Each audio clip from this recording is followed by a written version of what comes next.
Bismillahirrahmanirrahim. Assalamualaikum warahmatullahi wabarakatuh dan selamat malam untuk Bapak dan Ibu yang telah bergabung pada malam ini, yaitu pada BIMTEK hari kedua. Jadi pada malam ini kita sudah bergabung juga dengan pemateri kita yang terhormat Bapak Dr. Kurniawan. Ya, jadi untuk materi BIMTEK hari kedua pada malam ini judulnya yaitu simulasi penyusunan KAK dan perhitungan HPS, jasa konsultasi pengawasan konstruksi. Jadi itu tema pada malam ini. Baik Pak, mungkin untuk mengefisienkan waktu, mungkin langsung saja Pak, kami persilakan dengan hormat untuk membawakan materi di BIMTEK hari kedua ini. Silakan Pak. Baik, baik. Terima kasih Nur Aziza selaku narasumber, selaku moderator moderator kita malam ini. Saya menyajikan simulasi penyusunan KAK dan perhitungan harga perkiraan sendiri untuk jasa konsultansi pengawasan konstruksi. Saya mengambil sampel atau jenis pekerjaan atau kegiatan pekerjaan jalan atau peningkatan pekerjaan jalan. Yang kemarin adalah pembangunan gedung, saya mengambil versi yang berbeda yang kurang lebih juga sama substansi dalam perhitungan dan penyusunannya. Baik, saya share materinya.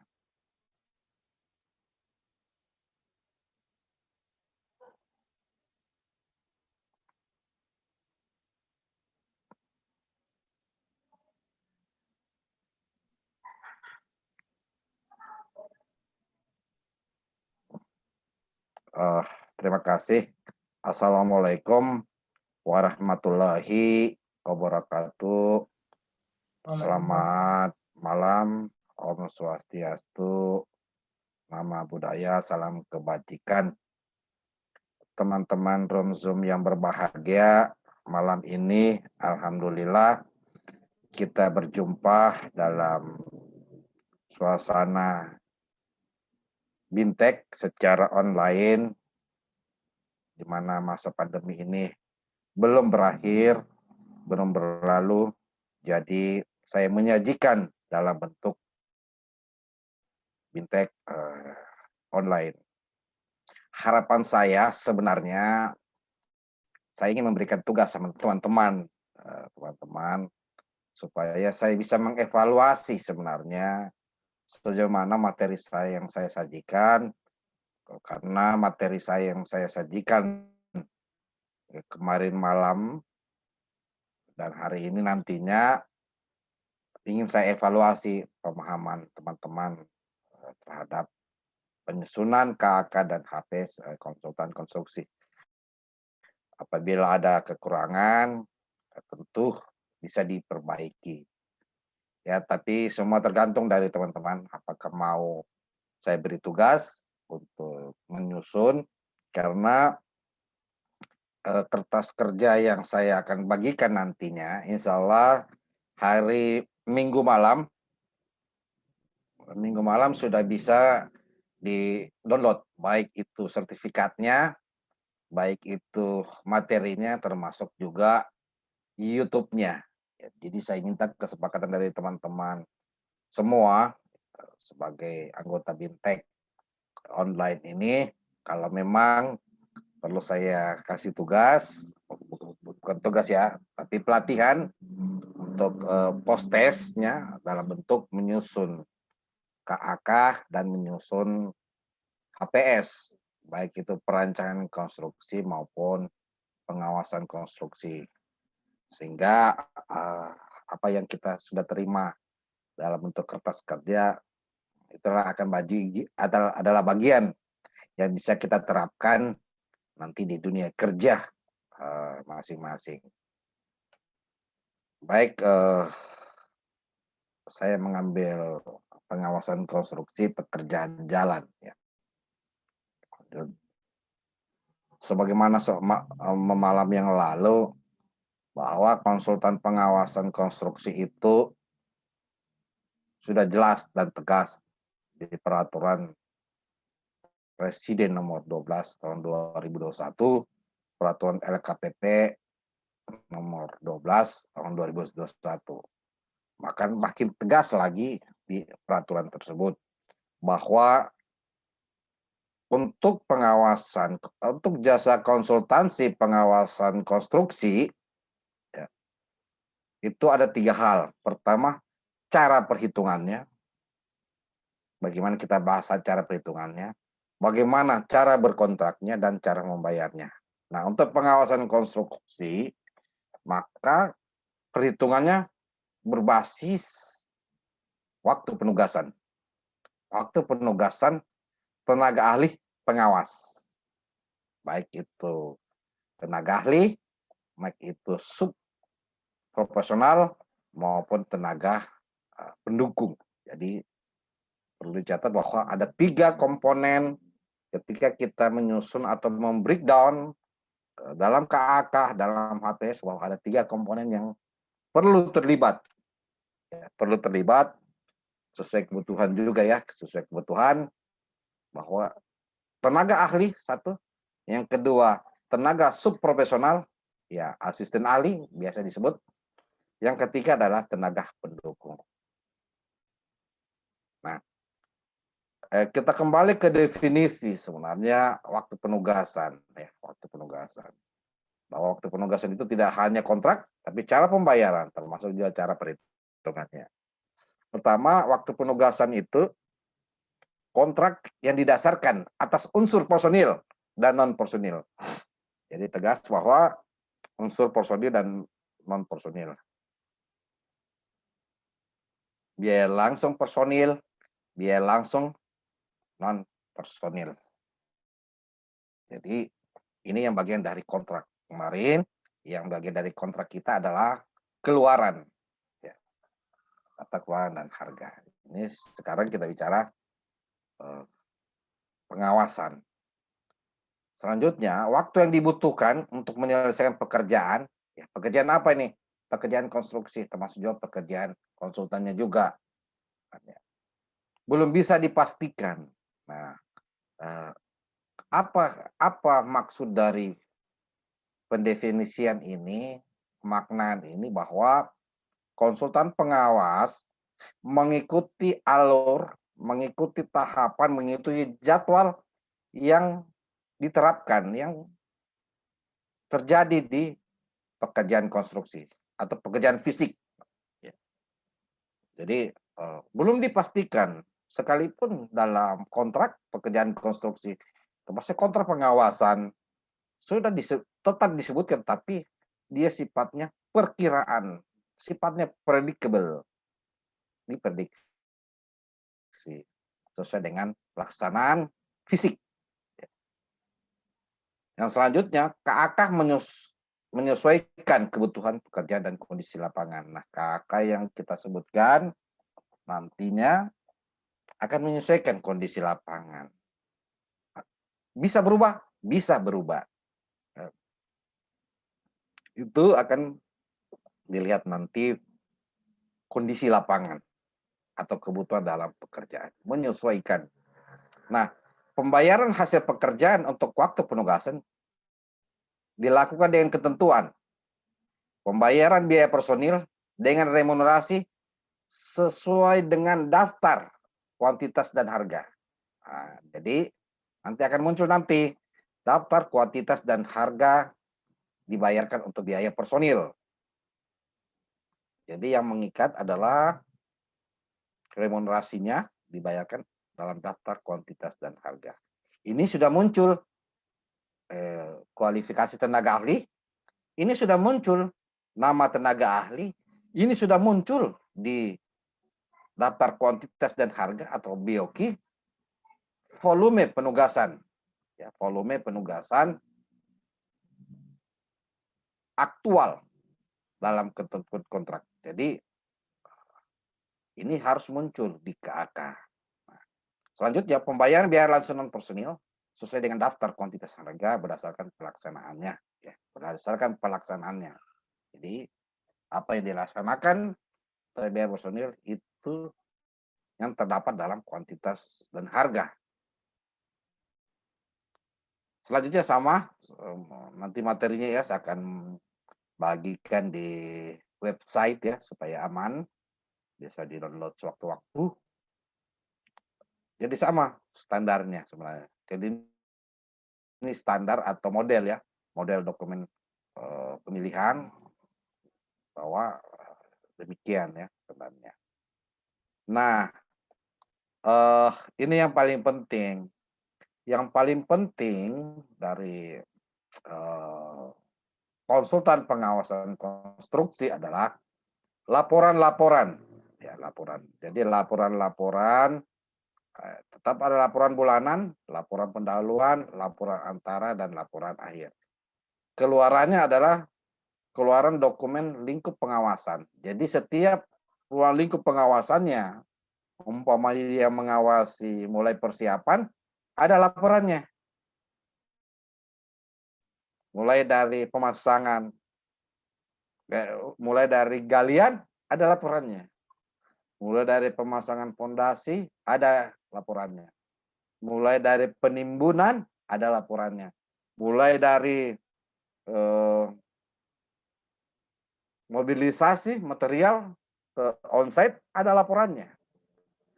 Jadi pengawas punya laporan-laporan, baik itu laporan harian, laporan bulanan, dan laporan mingguan, termasuk juga ya triwulan dan lain-lain, sesuai dengan peserta dalam kerangka acuan kerja. Misalnya saya kasih contoh karena tadi pekerjaan jalan ya, pekerjaan jalan saya kasih gambaran. Misalnya lingkup pekerjaan pengawasan konsultansi, pengawas atas pelaksanaan pekerjaan konstruksi, peningkatan atau pembenahan jalan ya, ruas sepanjang 10 km. Di Jalan XX, Dinas Bina Marga Pangeran Kota Kendari, mencakup ya aspek mutu. Jadi ini di KAK, ini muncul di KAK, kerangka acuan kerja. Mencakup aspek mutu, waktu, jumlah, dan biaya. Tahapan kegiatan layanan. Jadi pengawasan itu merupakan layanan, jasa layanan, bukan jaya ya, jasa layanan pengawasan. Mulai dari pelaksanaan kontrak, persiapan pelaksanaan kontrak, mempelajari dokumen kontrak pekerjaan konstruksi. Dia harus mempelajari pengendalian manajemen, membantu PPK, ya, membantu pejabat pembuat komitmen atau dalam rangka persiapan pelaksanaan pekerjaan, pre-construction meeting, dan memeriksa rencana mutu pekerjaan konstruksi penyedia konstruksi. Jadi dokumen RMPK yang akan disajikan oleh penyedia pekerjaan konstruksi atau penyedia fisik pekerjaan untuk jalan tersebut, dia harus periksa rencana mutunya. Baik itu mekanisme prosedur terhadap bahan, pengendalian material, tenaga kerja, dan peralatan, termasuk keselamatan kerja, keselamatan dan kesehatan kerja. Yang kedua, mendokumentasikan berita acara pelaksanaan konstruksi ya pada saat PCM sebagai dokumentasi kegiatan. Yang ketiga, yang keempat adalah mempersiapkan formulir isian. Formulir isian, laporan jenis yang diperlukan, pengecekan, dan lain-lain. Ini saya tidak baca semua ya, agar kita masuk di simulasi lebih cepat. Jadi di persiapan pelaksanaan kontrak, gitu, dia sudah masuk di situ. Makanya sejak awal Okja disarankan untuk seleksi konsultan pengawas itu jauh lebih cepat, jauh lebih awal dari tender pekerjaan konstruksi. Ya, jauh lebih cepat, lebih awal. Nah, ada persiapan pelaksanaan. Nah, persiapan pelaksanaan pekerjaan Ya, tahapannya mobilisasi peralatan. Nah, mobilisasi peralatan yang jadi mobilisasi peralatan itu yang dimaksud itu adalah dari base camp ke ke lokasi pekerjaan, bukan dari lokasi lain ke base camp dan lokasi pekerjaan. Jadi perhitungannya itu adalah mobilisasi peralatan mekanis atau peralatan semi mekanis dari base camp atau lokasi direksi kit atau lokasi kantornya atau tempat penampungan peralatan base camp ke site, ke lokasi pekerjaan. Jadi itu yang dimaksud dengan mobilisasi. Nah, di dalam persiapan pelaksanaan yang mengawasi mobilisasi apa peralatannya ya, dan melaporkan kepada PA, KPA, PPTK, tim teknis Bina Marga Kota Kendari umpamanya. Selanjutnya di persiapan juga dia melakukan pengawasan dan pengujian. Dia uji umpamanya secara volume, kuantitas, atau kualitas dan kelayakan peralatan, fasilitas perlengkapan. Apakah peralatan mekanis tersebut sudah memiliki SLO ya, dan silo untuk operatornya. Yang kedua, memeriksa masa laku kalibrasi ya. Jadi setiap peralatan itu perlu dikalibrasi untuk menguji keandalan peralatan tersebut. Apakah sudah peralatan-peralatan mekanis tersebut sudah melalui kalibrasi oleh dinas atau instansi terkait. Harus dilihat masyarakat. Apakah kalau masa laku kalibrasi sudah kadaluarsa, dia menolak dan menyampaikan kepada PPK, KPA, PPTK atau tim teknis yang ditunjuk oleh dinas. Selanjutnya di persiapan juga mereview gambar kerja ya, gambar kerja setelah adanya MC0 gitu. Review apakah yang dibuat soft drawing setelah MC0 oleh pelaksana, kalau oleh kontraktor, oleh pelaksana konstruksi fisik ini sudah benar sesuai dengan pengukuran bersama. Yang mereview juga BOQ-nya ketika ada umpamanya pada saat MC0, setelah MC0 ada perubahan volume atau kuantitas sehingga berdampak daftar harga dan kuantitas berubah. Selanjutnya di PCM mereview metode kerja atau metode pelaksanaan. Ini ada di RMPK juga. Nah, di tahap pelaksanaan, misalnya ya pengawasan pekerjaan konstruksi di tahapan ini mencakup umpamanya ya, ini umpama saya kasih contoh ringan untuk peningkatan atau pemeliharaan jalan, pekerjaan galian tanah, pekerjaan bahu jalan, pekerjaan berbutir ya, lapis agregat, fondasi stom atas ya, agregat fondasi bawah, agregat kelas atas, perkerasan dengan lapisan perekat dan lain-lain. Nah inilah ruang lingkup pengawasannya. Ya, saya kembalikan lagi, ruang lingkupnya kita harus lihat di pelaksanaan konstruksi, kita harus ambil dia punya dokumen pelaksanaan konstruksi apa saja ruang lingkup pekerjaannya. Nah ini salah satu ruang lingkupnya. Persiapan, lanjut persiapan pelaksanaan. Nah di tahapan pengawasan pekerjaan konstruksi di atas, jasa konstruksi memberikan layanan. Ya, layanan jasa konstruksi, pengawas konstruksi itu kurang lebih 3 layanannya. Pemeriksaan, pengujian, dan pengawasan terhadap pelaksanaan pekerjaan konstruksi atau pelaksanaan visi. Misalnya memberikan layanan. Ini kita harus tuangkan sebenarnya di KK supaya tegas, ya, supaya tegas ruang lingkup layanan pengawas konstruksi. Ya. Nah, selanjutnya memeriksa, menolak, menyetujui laporan harian, mingguan, dan lain-lain. Jadi inilah tahapan-tahapan yang menjadi ruang lingkup pengawasan atau tugas tanggung jawab konsultan pengawas konstruksi. Ya, saya lanjut supaya. Nah, diserah terima dan pemeliharaan. Nah, perlu diketahui bahwa serah terima pekerjaan itu kan dikenal ya, dikenal ada dua. Serah terima pertama dan serah terima terakhir. Nah, serah terima pertama ya setelah pekerjaan 100%. Serah terima kedua setelah masa pemeliharaan. Nah, harus kita sebutkan juga apa layanan pengawasan persiapan serah terima apa saja, mengecek atau membandingkan. Harus disebut layanan pengawasan persiapan serah terima pertama. Layanan pengawasan serah terima terakhir.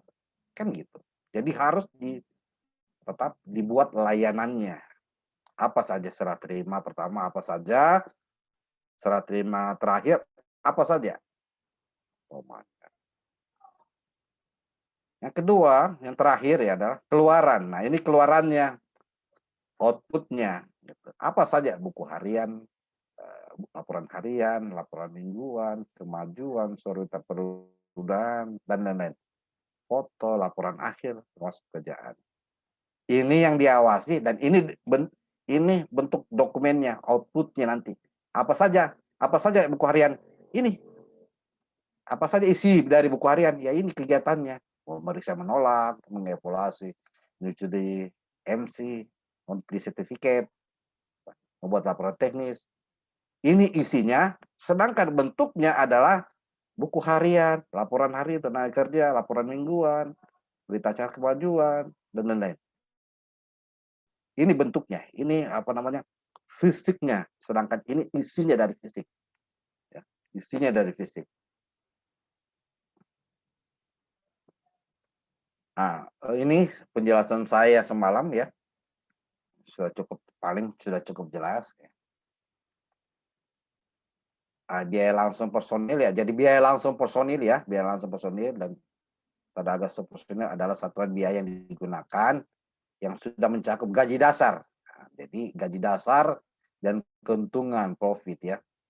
Jadi 35 kayak yang di peraturan keputusan PUPR ya 897 2017 sudah tegas dia itu 15 umpamanya tenaga ahli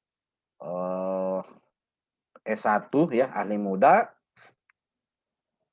pengalaman 1 tahun ya 1 tahun dia 18 juta berarti sudah mencakup ini biaya umum dan keuntungan. Jadi jangan ditambah-tambah lagi ya. Jangan ditambah-tambah lagi. Jadi jangan ditambah-tambah lagi keuntungan biaya umum ya. Jadi sudah mencakup itu ya. Jadi jangan ditambah-tambah. Ada yang paling penting di dalam menyusun komponen biaya langsung personil khusus tenaga ahli. Kenapa pembuat undang-undang saya bukakan ya, kenapa pembuat aturan ini sama ya materi kemarin. Kenapa pembuat aturan itu dia menyebutkan untuk tenaga ahli, saya kasih contoh ini ya. Nah, ini. Umpamanya tenaga ahli muda 1 tahun S1 ya, per bulannya 18 juta. Ini 18 juta untuk ya indeks biaya langsung Jakarta. Biaya langsung untuk indeks biaya langsung biaya langsung personil tenaga ahli. Untuk Jakarta ini 18 juta. Makanya tidak mungkin dibuat aturan, ya, aturan yang sudah dibuat Jakarta beda, Jakarta 18, Jawa Barat berapa, Jawa Timur berapa. Jadi akan mubazir. Jadi sudah dikasih perangkat aturan bahwa untuk Jakarta 18 juta. Nah, untuk di luar Jakarta dilihat indeksnya. Jadi bukan 18 juta ini. Harus ada perkalian dulu ini, dikali 18 juta dikali indeks. Indeks. Karena yang mana indeksnya kita lihat. Nah, indeks Jakarta ya. Pengalaman ini untuk pengalaman. Yang non pengalaman ini tenaga ahli tanpa SSKK ya. Ini biaya langsung. Indeks Jakarta ya, perlu diketahui indeks Jakarta itu 1,00. Berarti 1. Ini caranya. Indeks Jakarta ya. Ya, Jakarta 1,00. Dia 18 juta. Bagaimana kalau Jawa Barat? Ya 0,8. 0,809 kali 18 juta. Itu harga satuan untuk per bulan. Ini bukan 18 juta, tiba-tiba kita disodorkan oleh konsultan, oleh PPK, umpamanya kalau kita sumbernya dari auditor, kita disodorkan, oh 18 juta Pak, tidak begitu. Harus dia kali indeks dulu, karena khusus biaya langsungnya gitu. Ini sudah ada hitungannya ya. Jadi tidak begitu kita masukkan. Sama juga biaya langsung non personil, ada indeksnya gitu. Indeksnya berbeda-beda. Umpamanya biaya langsung non personil, hanya saya tampilkan ya tentang biaya-biaya langsung non personil yang di Ikindo. Jadi itu yang menjadi dasar ya, yang menjadi dasar bahwa kalau untuk tenaga ahli biaya langsung non personil di luar dari Jakarta, di luar dari DKI Jakarta, maka kita memakai indeks berdasarkan ketentuan di billing rate Ikindo. Jadi billing rate Ikindo masih perlu digunakan gitu. Karena setiap daerah berbeda-beda indeks. Nah, kita kembali kepada kontrak perhitungan ya, pembayaran waktu penugasan. Nah, ini jadi daftar kuantitas dan harga. Kalau lensem itu kita ketahui dia keluaran dan harga. Ini kuantitas. Kuantitas. Umpamanya biaya langsung personilnya apa saja. Biaya langsung non personilnya kali PPN ya, kali total. Nah, yang kedua, yang ini yang mengikat ini mengikat, ini juga mengikat. Misalnya nama personil. Ya, nama personil, posisi sebagai tim leader. Tim leader ya, atau pimpinan atau ketua tim. Harga orang per bulan. Nah, ini akan kita diskusikan sebentar. Karena ada hitungan saya bukan harga orang per bulan. Tidak semua tenaga ahli harus dibayar harga satuan orang per bulan. Jadi ini disebut model dokumen pemilihan. Ya.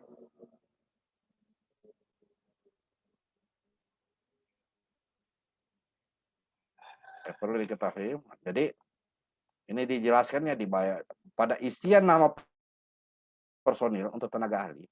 Pengisian masukkan harga harus mencantumkan nama personil untuk tenaga subprofesional, tenaga pendukung. Mencantumkan posisi misalnya juru gambar, staf, dan administrasi sebagainya. Jadi ini yang mengikat ya, rincian, termasuk juga daftar kuantitas dan harga. Nanti kita masuk. Nah, pada saat kita berjanji atau menandatangani kontrak, maka yang mengikat, ya, yang mengikat nanti itu yang mengikat adalah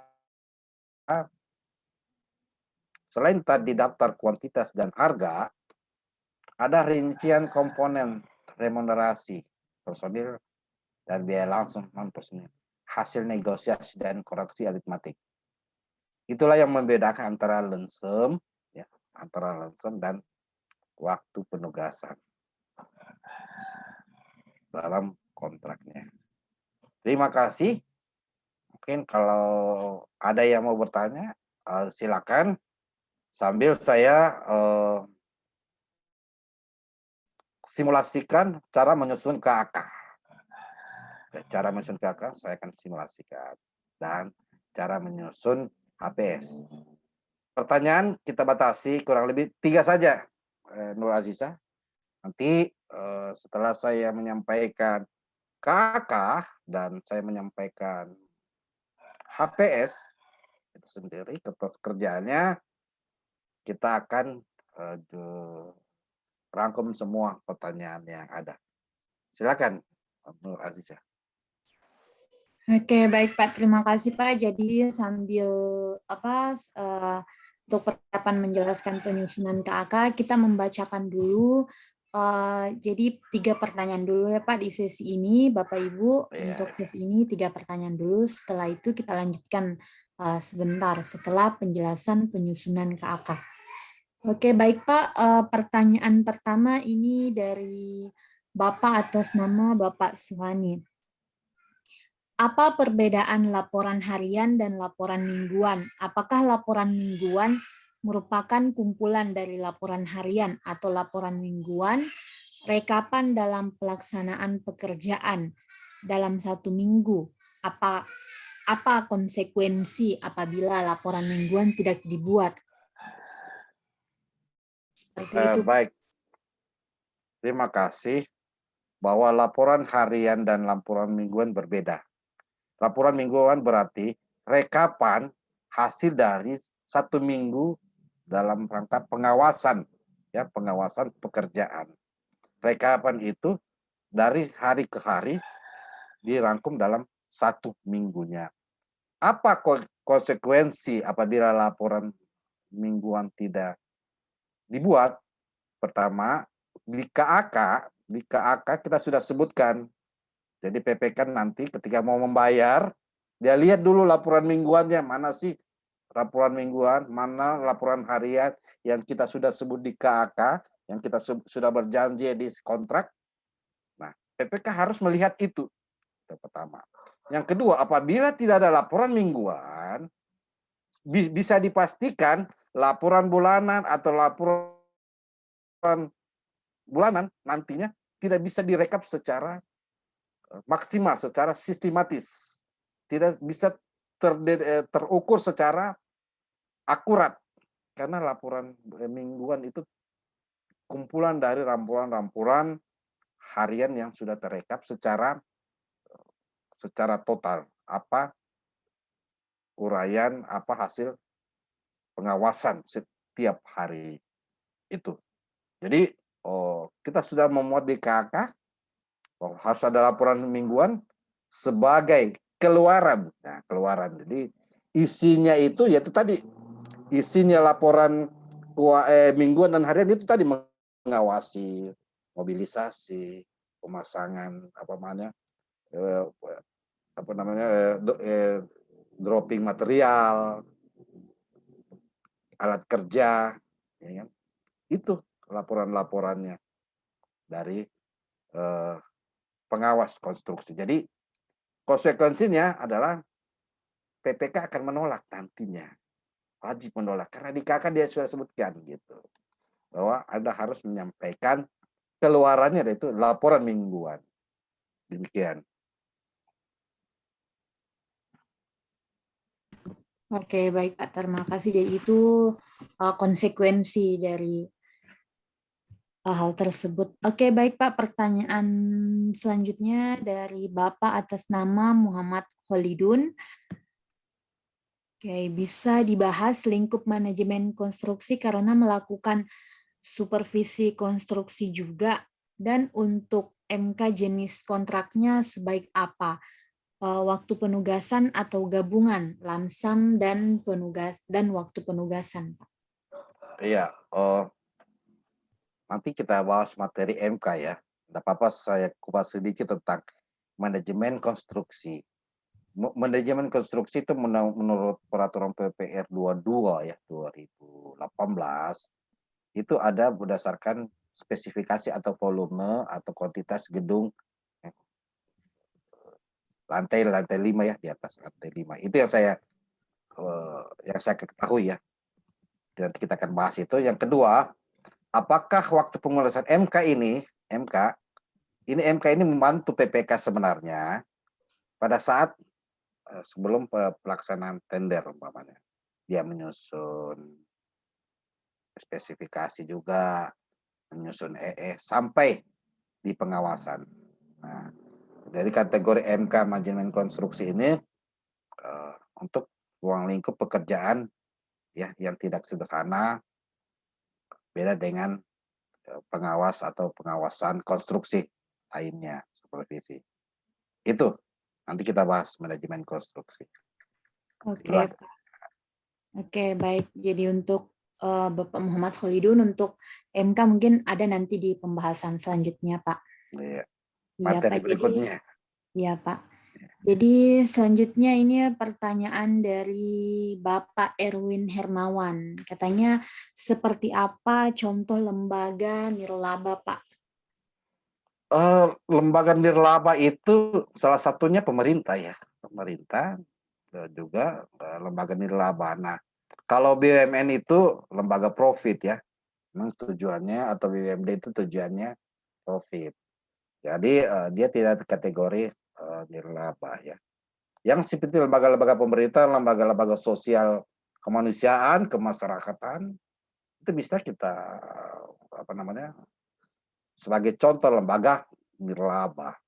Jadi itu yang menjadi dasar kita harus menghitung 77%. Tadi badan usaha 100%, remunerasi kali indeks kali 100 ya sama ya. Kalau kita gunakan lembaga nirlaba 30 umpamanya 18 juta kali indeks kali 77%. Kalau kita memakai konsultan perorangan, kan, remunerasi kali indeks kali 55%. Demikian perhitungannya ya. Perhitungannya. Jadi kita lanjut ya. Kita lanjut. Simpan dulu pertanyaan yang lain. Iya, Pak. Jadi silakan Oke. mungkin Karena Pak agak panjang. untuk Oke. melanjutkan materi penyusunan KAK. Silakan, Pak. Ya.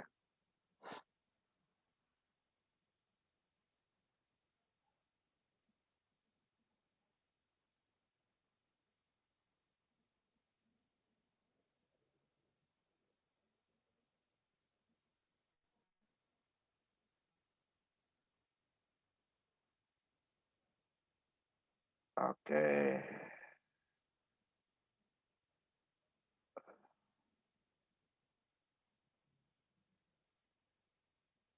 Kelihatan hasil saya.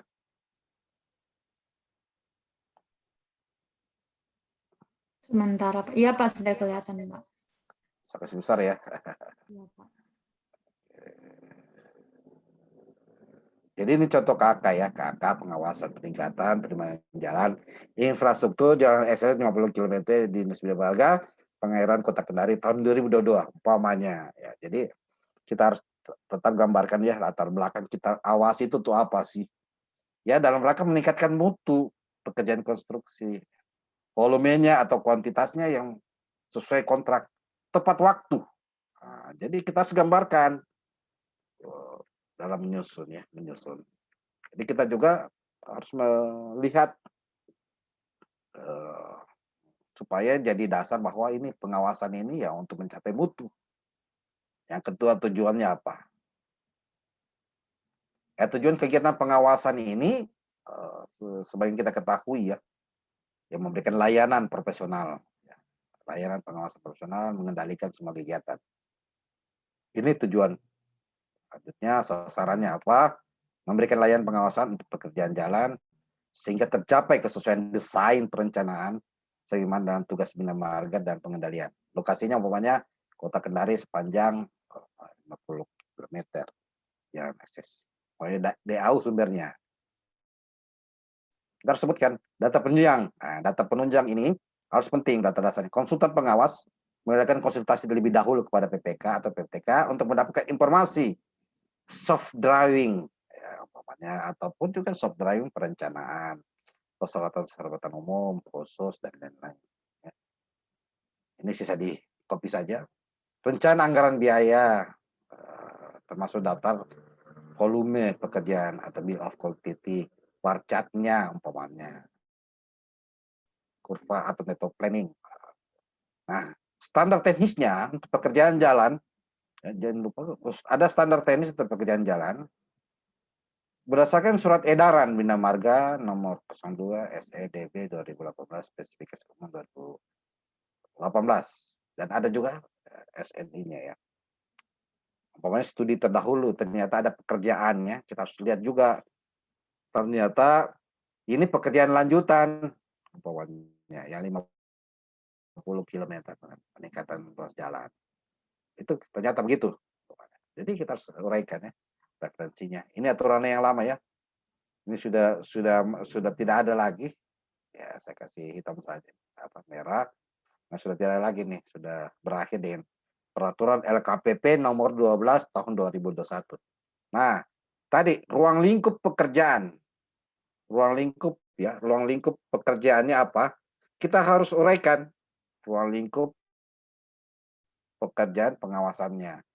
Di persiapan pelaksanaan kontrak. Nah, di sini juga harus hadir dari pengawas ya, mempelajari dokumen pekerjaan konstruksi, keselamatan, SMK 3-nya, membantu PPK dalam rapat persiapan, pre-construction meeting, dan memeriksa RMPK. Dia harus periksa, dia periksa dulu, silakan apa namanya kontraktor atau pekerja fisik ini sampaikan rencana mutu. Tapi saya periksa dulu, nanti akan ada masukan, membuat laporan bulan dan lain-lain. Ini standar ya, standar untuk isi dari KK. Jadi isi dari KK. Isi dari KK. Jadi dia punya ruang lingkup layanannya nih. Jadi ini layanannya. Nanti yang saya sebutkan tadi di slide ada kenapa dia aduh dia kayak lagi. Ya, ini pelaksanaan pekerjaannya. Ini layanannya dia. Di persiapan ada layanannya yaitu pemeriksaan, pengujian dan pengawasan.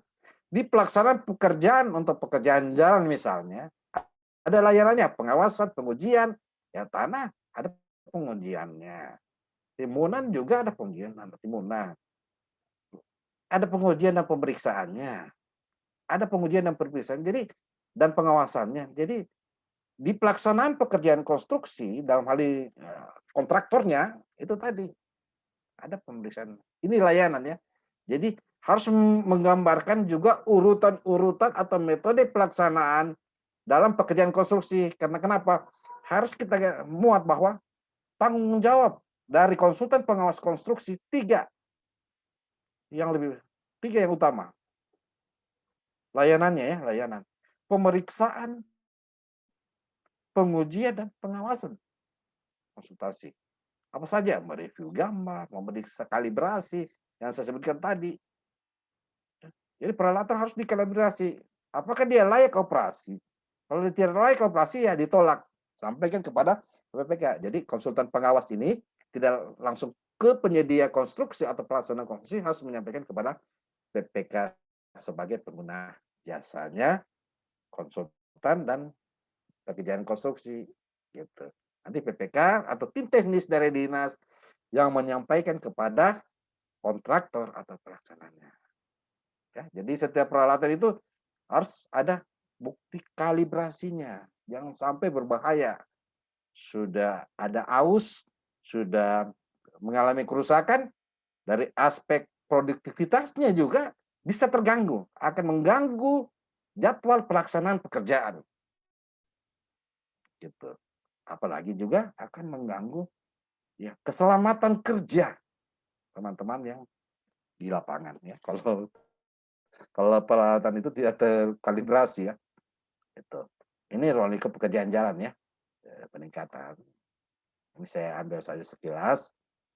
Nah, di tahapan pengawasan pelaksanaan pekerjaan konstruksi di atas, jasa memberikan layanan pemeriksaan pengujian, memeriksa layanan seperti supervisi, rekayasa lapangan, membantu memeriksa soft drive yang sudah disiapkan, memberikan layanan pengawasan teknis secara profesional, efisien, agar tidak tindak resiko kegagalan konstruksi. Dia memeriksa dan menolak dan menyetujui laporan harian, umpamanya dari pelaksana konstruksi, termasuk juga yang dibuat oleh anak buahnya, yaitu inspektur ya, inspektur. Jadi ada inspektur lapangan gitu, mengevaluasi ya, masih sertifikat laporan bulanannya. Ini tugas-tugas dari dalam rangka pelaksanaan pekerjaan, pengawasannya. Ya. Bisa melakukan pengujian, pemeriksaan dan pengawasan. Ini harus dimuat. Ya.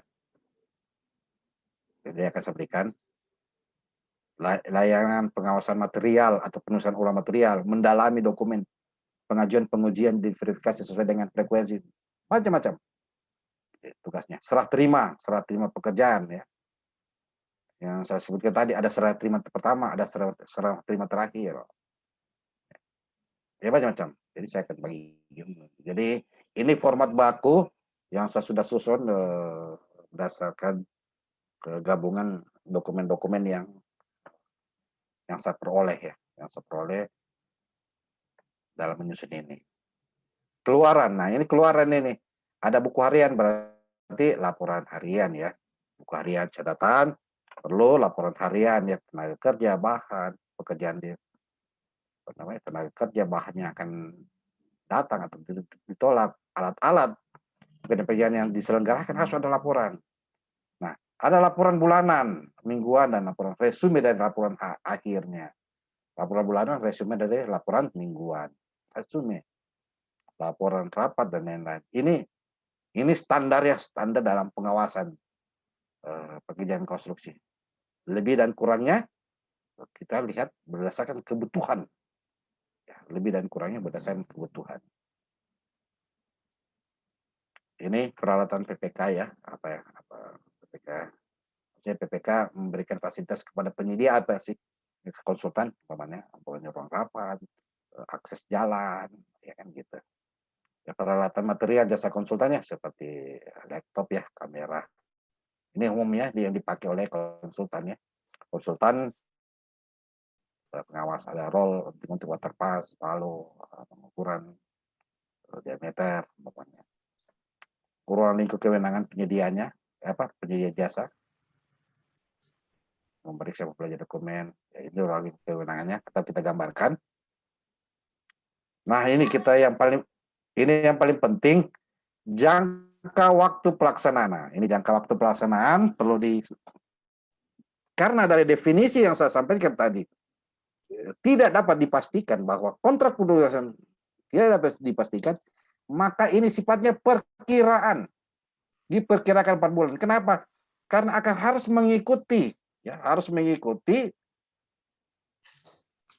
jadwal pelaksanaan konstruksi mulai setelah tanda tangan kontrak, serah terima lokasi, ya, PCM, ya, jadi tahapannya itu kalau pekerjaan konstruksi itu tanda tangan kontrak, serah terima lokasi, ya, SPMK,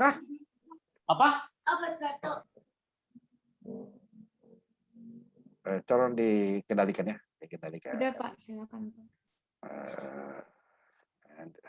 Itu sempat ada layanan iklan ya. Oke. Dia masih perkiraan. Harus kita sebut perkiraan karena memang waktu penugasan itu kita tidak bisa pastikan bahwa pekerjaan konstruksi itu akan selesai dengan waktu 4 bulan juga. Tapi tetap kita hitung 4 bulan ya, 4 bulan. Karena perlu diketahui kontrak konsultan pengawas konstruksi bisa dilakukan adendum akhir kontrak. Kalau kontraknya kalau pelaksanaan konstruksi lebih cepat menjadi 3 bulan, umpamanya, pengawas konstruksi kita bayar 3 bulan. Kalau lebih juga nanti kita diskusikan sebentar. Bagaimana kalau lebih ya? Kalau lebih masa pelaksanaan konstruksi, sementara kontrak pengawasan juga ya, diperkirakan 4 bulan, biayanya 4 bulan. Nanti kita diskusi. Ada teknik pendamping kontrak yang saya pernah kerjakan untuk mengatasi masalah tersebut tanpa masalah. Nah, baik. Jadi pertama ini ya, umpamanya pemeliharaan 1 bulan ya, pemeliharaan. Misal ya, ini makanya ini disebut contoh ya. panas. Ya. Oke, personilnya. Tenaga ahli atau personal staff ya, tingkat pendidikannya. Leader itu disebut site engineer ya. Ini kita bisa lihat, saya buka ya sebentar. Ini kita bisa lihat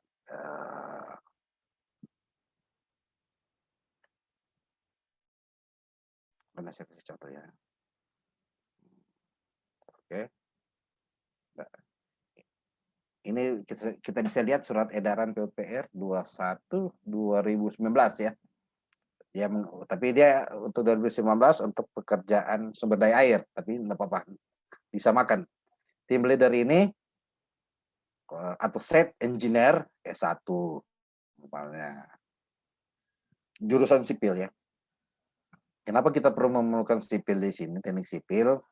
Karena ini pekerjaan struktur. Jadi ini pekerjaan struktur. Jadi perlu kita tempatkan sebagai leader itu adalah teman-teman dari teknik sipil. Umpamanya SKA Madya, pengalaman 3 tahun, status tetap, 1 orang per bulan. Nah ini 1 orang per bulan. Nah, nanti kita akan pindahkan karena dalam bentuk hitungannya. Quality dan quantity engineer S1 sipil. Harus ada K3 juga, K3 semua jurusan ya. Super personal. Nah, ini inspektur nih, inspektur lapangan, juru gambar ya, juru gambar tekla, BIM, etaps ya, SketchUp, rupa-rupa. Super operator ya, operator. Ini kita susun memang. Nah, ini akan KAK, karena saya sebutkan tadi KAK akan berubah sesuai kondisi, maka kita harus kembali cara menyusun HPS. Itu sebagai definisi kontrak penugasan ya. Nah, tugas kualifikasi personil ya, tim leader, apa sih tugasnya? Inilah tugas-tugasnya. Kita harus uraikan tugas-tugasnya nih. Ini kita bisa lihat surat edaran PUPR nomor 21 2019. 2019 ya. Dan saya katakan, jadi ini kita bisa lihat tugas-tugas set engineer, inspektor, quality engineer, ya, quantity engineer kita harus uraikan dalam KAK itu sendiri. Ahli K3 umpamanya. Perlu harus ada ahli K3. Jadi ahli K3 ini Pak, tidak ada lagi yang saya sebutkan kemarin, kalau untuk konsultan perancangan konstruksi, dia bisa petugas K3. Tapi kalau untuk pengawas konstruksi, dia harus ahli K3. Itu perintah Perlem LKPP 12 tahun 2021. 2021. Inspektur ya. Inspektur ya. Subklasifikasinya ada SKT-nya. Jadi dia SKTK dia, keterampilan. Dialah yang harus tiap hari di lapangan ya, pengawasan harian dan lain-lain. Itu contoh-contoh yang, jadi ini cuma contoh ya. Nah, jadwal pelaksanaan, kita harus buat jadwal pelaksanaan. Kalau persiapan pelaksanaan kontrak, siapa sih yang ditugaskan? Terus persiapan pelaksanaan kontrak, site engineer sebagai penanggung jawab nih. Ahli K3, juru gambar dan operator. Nah, mana quality dan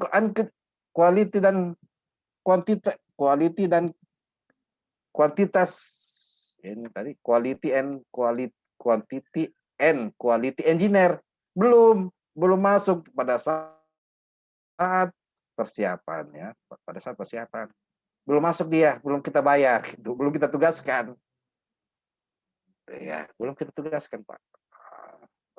Persiapan juga belum kita tugaskan. Umpamanya kita bisa menambah sebenarnya quantity engineer-nya atau quality engineer-nya, kita bisa pecah juga ini, bisa pecahkan atau bisa bagi ya, quality and quantity engineer, bisa tenaga dari geoteknik yang menyelidiki tanah, karena pekerjaan yang punya kompetensi di bidang penyelidikan tanah.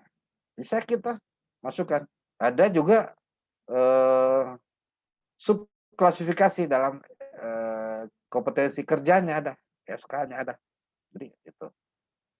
Kalau untuk pekerjaan tanah jangan lupa ya tadi, selain ahli teknik jalan, dari quantity atau quality, kita lupa ahli, geoteknik ya, itu yang penting. Ini cuma contoh. Jadi bergantung pengalaman kita menyusun atau kebutuhan pekerjaan sehingga kita bisa menempatkan tenaga ahli. Lanjut.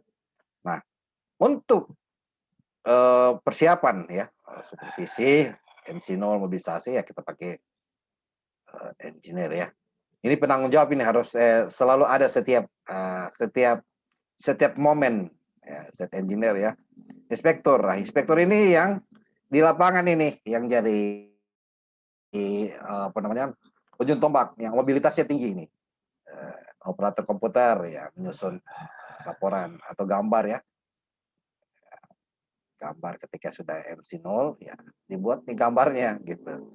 Nah, ketika di pelaksanaan pekerjaan kita bisa ditugaskan ahli K3, bisa tugaskan quantity engineer, ahli geoteknik, inspektur. Nah, inspektur juga kita bisa tugaskan gitu. Apa mereka ini inspektur harian ini. Nah, quantity and quality bisa berdasarkan mingguan. Sama juga ahli K3 bisa berdasarkan mingguan atau bulanan. Artinya bulanan bukan 1 bulan penuh, tapi 1 kali 1 bulan bisa. Tapi kita harus benar-benar efisiensi anggaran ya. Benar-benar kena waktu penugasan ini. Habis itu pekerjaan bawah jalan ya. Kerjanya ini ya tadi perasaan pekerjaan tadi. Jadi apa yang dalam ruang lingkup tadi, ruang lingkup pekerjaan tadi, ya ruang lingkup pekerjaan, persiapan dan lain-lain, ini yang diawasi di pekerjaan ini. Ya, jadi bukan buat laporan harian, bukan. Itu laporan harian itu adalah keluaran, sedangkan isi laporan harian ini tadi persiapan pekerjaan, mobilisasi, ya, pengawasan ini, kan gitu. Jadi bukan itu serah terima. Nah, jadi konsistensi jadwal dan pelaksanaan sehingga mungkin terjadi perbedaan jadwal pelaksanaan dalam KK dengan realisasi lapangan. Jadi konsistensi jadwal tahapan pengawasan pekerjaan konstruksi sangat ditentukan dengan disiplinnya tenaga personil pengawas konstruksi sehingga dimungkinkan terjadi ya, dimungkin terjadi perbedaan jadwal pelaksanaan dalam KK dengan realisasi lapangan. Ya, ketika tidak disiplin ya maka ada perbedaan. Nah, apa sih isi laporan pendahuluan ini? Ini tadi isinya. Ini. Laporan bulanan apa? Ya, rekapitulasi laporan harian ya, setiap hari. Ya, saya tidak lagi ini dia punya bentuk laporannya ya. Laporan antara ya, laporan penggunaan material hambatan, laporan akhir, kesimpulan produk dalam negeri dan lain-lain. Saya masuk di Excel ya. Lebih konkret lagi kita masuk di perhitungan.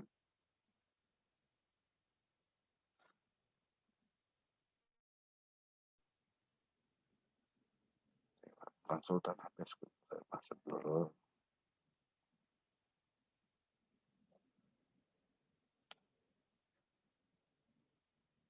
Sambil silakan bertanya ya. Sambil saya buka ini mananya. Bacakan saja. Habiskan satu-satu. Oke, Aziza, baik Pak. sambil saya buka materinya. Iya Pak, jadi baik Bapak Ibu kita lanjutkan lagi sesi diskusinya. Jadi pertanyaan selanjutnya yang tadi dari Pak Denny. Satu saja ya. Iya Pak, Bapak Denny. Bila pekerjaan konstruksi ada penambahan waktu pekerjaan, sedangkan paket konsultasi pengawasan tidak cukup dana untuk penambahan waktu. Pertanyaan pertama, apa yang mesti dilakukan PPK, paket konsultasi pengawasan? Yang kedua, apakah tenaga konsultan pengawasan tetap bertanggung jawab sampai dengan PHO, termasuk tanda tangan dokumen PHO dan backup dan sebagainya, atau langsung berhenti melakukan jasa pelayanan pengawasan? Baik, karena satu pertanyaan, solusinya begini. Apa yang mesti dilakukan PPK ketika paket pengawasan itu, ya. Pertanyaannya bila pekerjaan konstruksi ada penambahan waktu. Kalau ada pekerjaan konstruksi penambahan waktu, kita lihat dulu bahwa kalau PPK sudah menjalankan PPK bukan. Kalau konsultan pengawas konstruksi sudah menjalankan tugasnya dengan baik dalam rangka pengawasan konstruksi,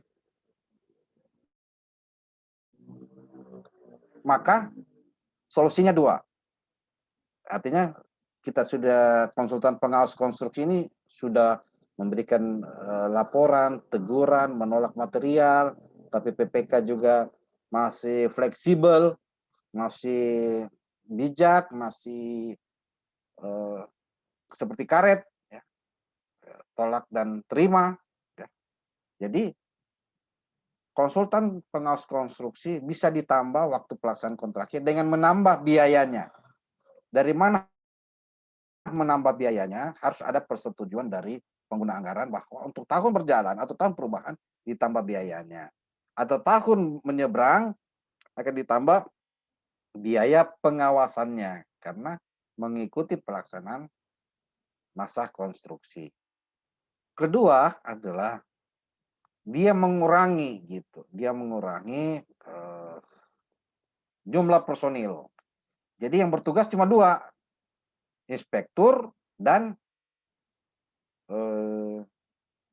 site manager, site engineering gitu. Jadi dia bertugas cuma dua, manajer dan site engineering gitu. Jadi tenaga-tenaga ahli lainnya kita bisa tidak berikan tugas, tidak pekerjakan lagi. Itu bisa solusi yang terbaik. Makanya bisa ada perubahan akhir kontrak, perubahan di tengah kontrak juga bisa gitu. Karena kondisi demikian. Uang tidak ada, uang Pemda tidak ada,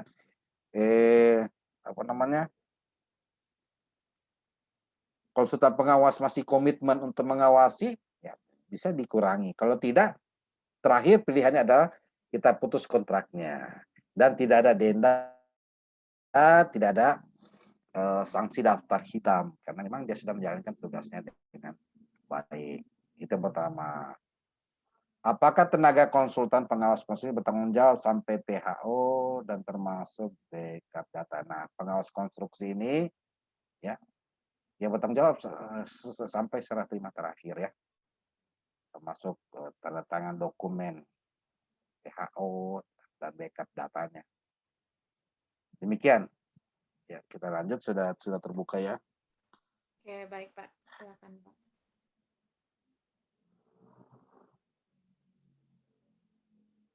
Mana Pak Anu ya tadi? Pak Ngatman ini. Tadi saya lihat ada Pak Ngatman ini. Teman konsultan beliau itu konsultan. Siap Pak, siap. Siap Pak, siap. Oh, ya ada di sudut kanan ya. Iya Pak Ngatman. Sudah boleh bertanya Pak. Setelah saya menghitung dulu. Sebentar ya, ini gampang ini. Setelah materi ini Pak, dibuka lagi sesi diskusi. Saya hapus dulu ini, terlalu banyak Excel-nya nih. Baik. Mana Excel-nya ya?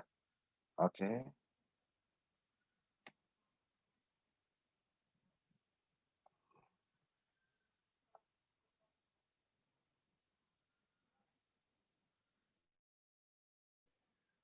Oke. Kelihatan Aziza ya? Aziza? Iya Pak, kelihatan Pak. Baik. Nah, apa yang saya katakan kemarin malam lalu, kita harus juga menyusun ya daftar upah. Tidak hanya pekerjaan konstruksi saja. Kita harus menyusun daftar upah dan bahan untuk kebutuhan pengawasan. Ini remunerasi ya, remunerasi dalam arti gaji ya. S2, ahli media, sipil, set engineer, gajinya menurut keputusan PUPR 897 2017 tentang remunerasi untuk 1 bulannya dia 33 juta. 35 ya, 33.500.000. Berapa totalnya sebenarnya? Totalnya adalah ketika kita masukkan, jadi Pangatman ketika saudara mau untuk menawar konsultan, Pak, pakai rumus ini, Pak. Kadang PPK dia pakai rumus ini, Bapak pakai rumus ini. Insya Allah menang. Bisa disangka kok PPK kalau dia menang. Atau Pokja kalau dia tetap pakai rumus ini, Bapak pakai rumus ini, bisa disangka dan Bapak insya Allah jadi pemenang ya, jadi konsultan. Jadi kalau biaya langsung personil ya, biaya langsung personil tenaga ahli, biaya langsung personil ya. Untuk Sulawesi Tenggara, ya, biaya langsung personil. Remunerasi. Untuk Sulawesi Tenggara ini 0,947. Karena Pangatman di Jambi sebagai konsultan, maka Pangatman memakai remunerasi yang di Inkindo itu untuk Jambi untuk menyampaikan penawaran tersebut. Gitu. Jadi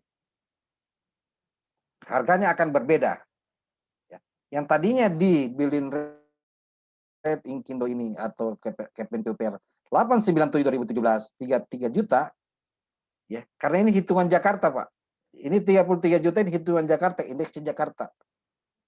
Dikali 1,00 umpamanya. Tetap 33 juta. Ketika kita Pangatman ingin dapat paket di Sulawesi Tenggara umpamanya, untuk paket konsultan ataupun di Jambi di teman Pangatman, maka kita harus menyusun indeksnya dulu. Indeks Sulawesi Tenggara 0,947. Nah, ini untuk remunerasi RM ya, saya singkat ya. Untuk S1 sipil, Quality and Quantity Engineer 19 juta umpamanya. Bukan 19 juta, ada 18 juta penawarannya. Nah, bagaimana dengan biaya langsung non personil? Jenis pengeluarannya kayak laporan ya. Ini BL-nya, biaya langsung 0,897. Ini sangat mudah ya. Ini hitungan sangat mudah. Dan selanjutnya adalah kita lihat dulu hitungannya. Oke. Kita masuk di kertas kerja. Nah, ini kertas kerja nih ini. Rincian biaya langsung personil dan biaya langsung non personil. Nah, untuk belanja langsung personil dan non personil, tenaga ahli, supervisional, tenaga pengurus. Ada. Ini sesuai dengan ya, ini muncul ketika kita pada saat tadi tahapan atau jadwal ya. Jadi ketika kita susun ini kita bisa ubah KK-nya sesuai dengan jadwal atau hari. Misalnya ya, tenaga ahli, supervisional dan staf pendukung ya, tenaga pendukung. Apa sih yang layanan dia harus kerjakan untuk set manager, ahli K3, juru gambar, operator komputer, layanannya ini ya. Melakukan pengawasan pemeriksaan ya, persentase, memeriksa dokumen kontrak, dokumen. Ini pindahan sebenarnya dari KAK tadi. Pindahan. Berapa hari sih kalau seseorang presentasi RMPK kan tidak lama memeriksa dokumen. Berita acara kesepakatan. PCM itu tidak lama. PCM kurang lebih membutuhkan waktu antara dari SPMK, surat perintah dimulai pekerjaan konstruksi ke PCM yang memerlukan waktu, ataupun setelah serah terima lokasi sebelum masuk di PCM yang memerlukan waktu 7 hari. Maka ini regulasi ya, memerlukan waktu 7 hari. Betulnya 7 hari, orang harga satuannya 1.586.000. Nah, kok bisa dapat? Kita lihat dulu. Dari mana 1 juta? Karena kita hitung orang per hari. Orang per hari ya tadi 31 kita dari upah tadi bagi 22 dan lain-lain. Yang selanjutnya ahli K3. Nah, ahli K3 haruskah dia 7 hari? Tidak harus. Karena untuk memeriksa umpama SMK 3, ya tentu ahli K3 yang punya peran ya, ahli K3. SMK 3 konstruksi atau dokumen lingkungan ahli K3 atau keselamatan lalu lintas ahli K3. Saya kan tidak memerlukan waktu yang lama untuk memeriksa dokumen tersebut. Karena dokumen tersebut ya sudah dokumen yang ada dari pelaksana konstruksi. Nah, selanjutnya juru gambar dan operator komputer ya. Ya, ini menyiapkan ya, mengetik ini, membuat menganalisa laporan, mengkaji persentase, ya. Jadi juru gambar bisa, operator bisa. Itu. Jadi waktu hari kalender 7 hari ya, kita sudah kunci di sini 7 hari. Oke, kita sepakat tadi 120 hari. Jadi ini layanan untuk pengawasan, pemeriksaan dan pengujiannya. Apa saja untuk tahapan persiapan ya. Nah, selain itu tentu dalam membuat layanan pengawasan, pemeriksaan dan pengujian itu kan perlu belanja langsung personil ini. Perlu sewa, perlu scanner, perlu peta manual ya, operasional and maintenance-nya, laporan persiapan pelaksanaan kontraknya. Ya, perlu itu. Gitu. Nanti karena ini belum masuk umpamanya belum masuk tahapan MC0 pada saat itu kan belum waktunya pakai mobil ini pergi di lokasi ya. Jadi kita juga belum sewakan Pak, sewakan dia mobil umpamanya belum kita sewakan. Nah, jadi kita harus tahu ketika tahapan pelaksanaan konstruksi kita belum bisa tempatkan sewakan mobil ya, menyusunnya ya menyusun. Sama juga untuk layanan mengawasi pelaksanaan mobilisasi. Nah, ini layanan ini perhitungannya. Nah, ada per jam. Nah, ini saya menghitung karena dia 13 hari, ya 13 hari, kok per jam gitu. Ya, 24 jam pokoknya, 26 jam. Jadi 26 jam ini maksudnya dalam waktu 13 hari ya kita kasih uang, kita kasih dalam rangka mengawasi ini item-item ini mereview kok volume. Site engineer, lagi-lagi site engineer mengerjakan waktu kita kasih kesempatan 26 jam. Kok 26 jam? Dari 13 hari? Iya, karena untuk mengawasi mobilisasi material bisa dilakukan oleh pengawas lapangan. 13 hari. Semua komponen yang ada di sini pengawas lapangan ini tugasnya. Kan tidak mungkin set engineer yang S2, ya kan S2 yang boleh kata lulusan luar negeri umpamanya berpanas-panas ria di lapangan. Itu tugasnya inspektur itu. Ya. Dia coba di belakang meja untuk menganalisa dokumen. Dan selanjutnya kita tidak bisa mengukur sebenarnya. Apakah dia pada saat di kantor dia lagi memikirkan proyek kita atau memikirkan ya, tetangganya gitu. Kan nggak mungkin. Jadi kita sudah bisa mengukur secara wajar ya. Makanya dia disebut HPS. Nah, rumusnya per jam juga ada. Ya, rumusnya per jam. Kenapa bisa muncul ini? Ya, ini rumusnya. Ini harga satuannya, harga satuan. Ini rumusnya. Ini dari ini. Ya, jadi kalau kita jam, ini rumusnya jam. Ya, OJ ya, OJ. Jadi ada rumus, kan sudah ada standarnya ya, standar rumusnya. Bisa dipindah-pindahkan saja. Termasuk juga K3 umpamanya. K3 ya tentang kualitas pekerjaan, ya, mobilisasinya, peralatannya juga K3 harus masuk, kualifikasi, dan lain-lain, metode atau review. Jadi ahli K3 konstruksi bisa kita tambah, kita ganti ahli K3 Kiki umpamanya, Quality Engineering. Dan apa kebutuhannya tetap kita sewakan kita susun ini sewa 1 bulannya. Ini ada buku kontrolnya. Jadi ini secara otomatis kita harus menghitung ataupun bisa merumuskan peran-peran tenaga ahli yang kita sudah buat di KK tadi.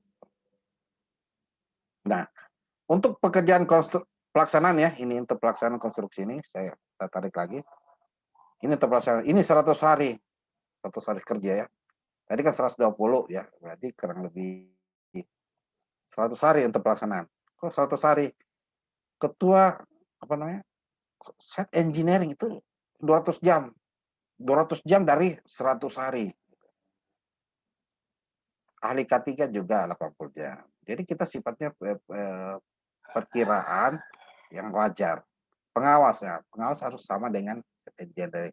Karena dia penanggung jawab. Apalagi dia pengawas dari D3 atau S1 sipil yang pengalaman atau non pengalaman tanpa SKA ya.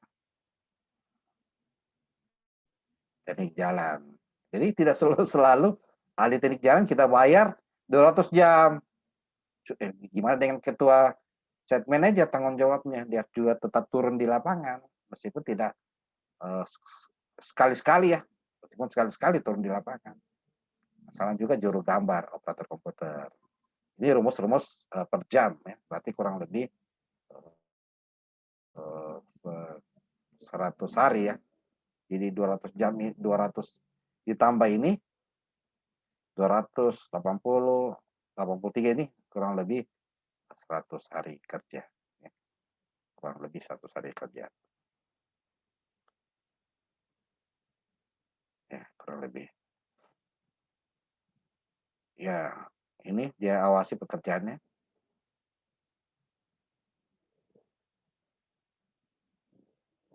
Sama ada awasi pekerja. Ini dia butuhkan sewa kendaraan nih.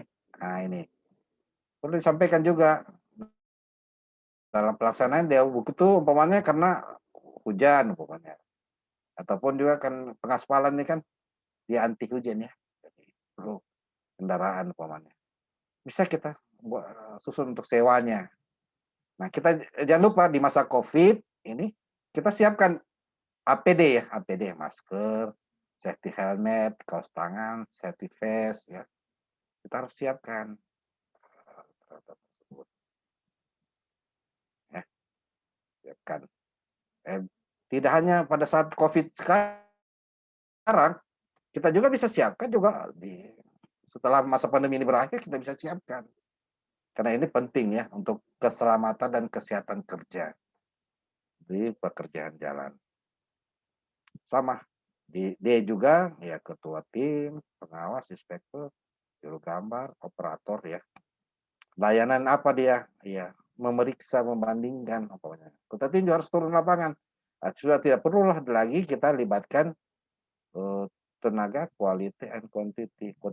Ketua tim juga sudah SKA Madya, punya kualifikasi S2,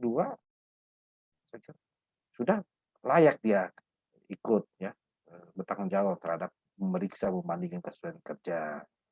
Tidak perlu lagi kita bayarkan lagi tenaga ahli dari ahli teknik jalan itu sudah atau ahli geoteknik itu. Jadi ini sifatnya contoh dari kita dibutuhkan improvisasi. Jadi kurang lebih anggaran yang dibutuhkan adalah 223 untuk pengawas jalan misalnya ya, misalnya untuk 1 hari. Nah, kita lihat rekapnya. Saya rekap bahwa dari rekapitulasi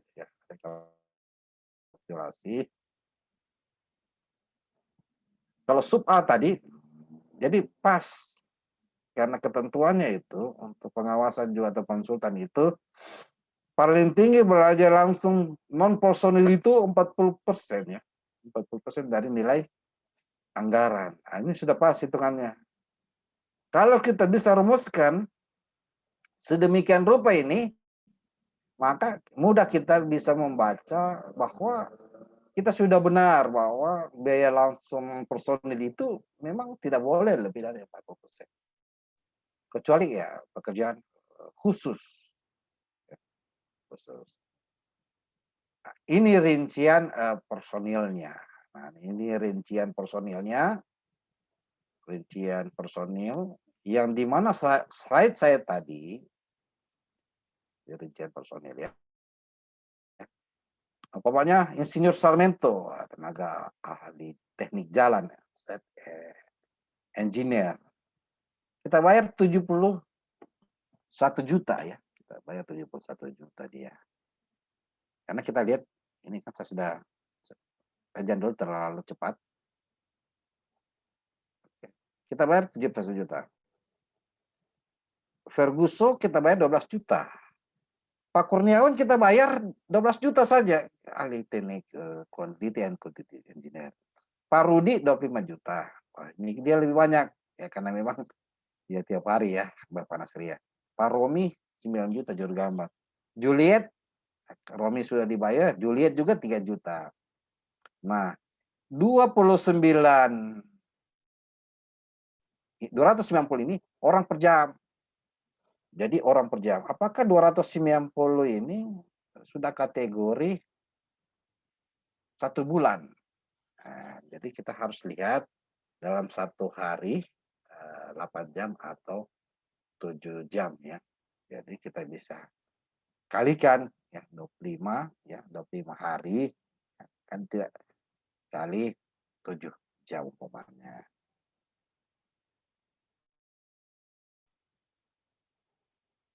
Oh, sudah bisa 1 bulan ini Sarmento. Jadi Mr. Sarmento ini 1 bulan lebih. Kalau Ferguson ini ahli K3, oh dia udah cukup 1 bulan. Ini di masa pelaksanaan 4 bulan. Jadi bisa OB, kita muat OM, OH, dan OJ. Gitu. Di yang slide yang ada di SDP tadi, MDP. Jadi patokannya 175. Nah, ini berarti sudah 1 bulan lebih.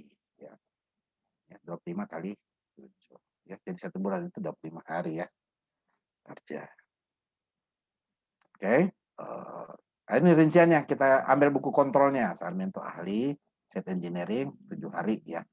Pokoknya dia ada pekerjaan 25 hari, 25 jam, 200 jam, 8 jam ya.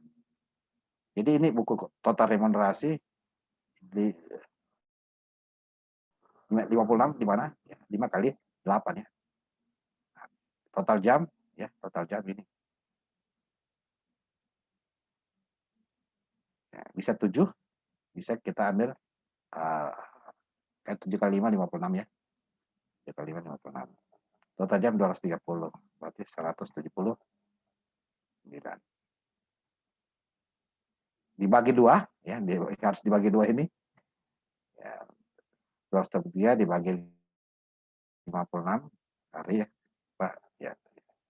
Sama dengan 290 jam. 290 jam ya. Jadi sudah lebih dari satu bulan. Jadi kita bayar sesungguhnya tenaga ahli engineer ini adalah 1 bulan lebih ya. Sama juga ya, juga hari. Jadi kita pindahkan sebenarnya dari di sini. Nah, kita pindahkan di sini. Semua pokoknya ahli K3 8 jam, 80 jam. Kita pindahkan, baru kita pindahkan di buku rincian sini. Itu akan tergambar ya. Jadi dia 104 jam. 104 jam. Pak Kurniawan salah satunya ya 13 jam, 13 hari ya. 140 paginya adalah 104, 100 ditambah 8 ditambah 100 jam. Berarti 8 hari ya, 8 hari ini. Sama. Rekapitulasi. Ini rekapitulasinya. Total 25. 6 ditambah PPN ya. Ditambah PPN 10%. Rincian per jam, rincian per personil. rekapnya, ujiannya. Demikian yang saya tidak berpanjang lebar, nanti akan saya bagikan materinya. Demikian, Azizah, yang bisa saya Oke, baik Pak. sampaikan. Ya, jadi itu tadi mengenai dengan materi yang kedua. Ya, jadi mungkin langsung saja Pak kita menyampaikan pertanyaan selanjutnya yang sudah ada dari tadi di form chat. Ya, jadi untuk pertanyaan selanjutnya dari Bapak Tungku Abdullah. Ketika konsultan pengawas setelah menandatangani kontrak tindak ketika konsultan pengawas telah menandatangani kontrak tidak pernah hadir di lapangan sampai progres fisik di lapangan 100%. Gimana solusinya ketika penyedia membuat permintaan MC? Mohon solusinya Pak, terima kasih. Oh, berarti ini konsultan kalau tidak pernah hadir di lapangan, berarti PPK juga tidak pernah datang di lapangan, kan gitu. Berarti pengguna jasa tidak pernah hadir di lapangan, tim teknis tidak pernah hadir di lapangan, kontraktor juga diam-diam atau pelaksanaan konstruksi diam-diam juga berjalan gitu. Berarti kalau demikian maka tanggung jawab dari konsultan itu akan kewajiban dari konsultan itu sudah dia langgar. Ya, bagaimana solusinya ketika membuat MC no? Ya tetap kita MC ya, monthly check sertifikatnya. Ya tetap kita melakukan pengukuran. Nah, kalau kontraktor kalau sampai 100%, saya kira tidak mungkin ya, tidak mungkin progres pekerjaan sampai 100% baru meminta sertifikat. Karena kenapa? Untuk membayar termin saja harus ada untuk membayar termin pekerjaan itu harus ada pengukuran pengukuran bulanan. Jadi saya tidak mungkin Pak Tungku sampai 100% tiba-tiba minta duit gitu. Karena pembayaran rata-rata untuk pekerjaan konstruksi ya dia bisa bulanan, bisa berdasarkan termin.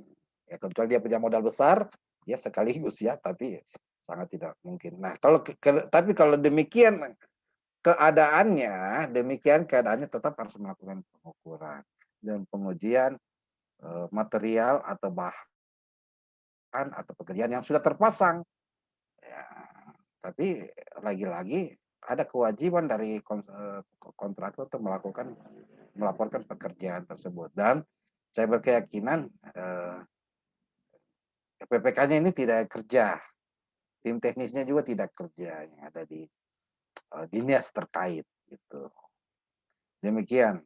Tetap kita lakukan pengukuran karena kita mau bayarkan pekerjaan yang sudah terpasang atau yang sudah dikerjakan oleh pelaksana konstruksi. Demikian. Oke, baik Pak, terima kasih. Jadi itu untuk Pak Tungku mengenai solusi dari hal tersebut. Ya, jadi Pak, selanjutnya pertanyaan Bapak Muhammad Khalidun. Untuk menghitung tahun pengalaman tenaga ahli di Inkindo didasarkan tahun kelulusan atau berdasarkan perhitungan pekerjaan yang pernah dikerjakan dengan bukti pada referensi tenaga ahli tersebut. Ya, kalau ini kan tender lagi nih ya. Ini pertanyaan tender ini. Jadi untuk menghitung pengalaman tenaga ahli kan kita lihat dari tahun kelulusan ya, tahun kelulusan yang disertai dengan bukti referensi kerja di mana tempat dia bekerja atau daftar riwayat hidup tenaga ahlinya. Jadi itu yang harus dibuktikan. Betul dia lulus, tapi pengalamannya yang dibutuhkan dalam pekerjaan itu Tidak pernah.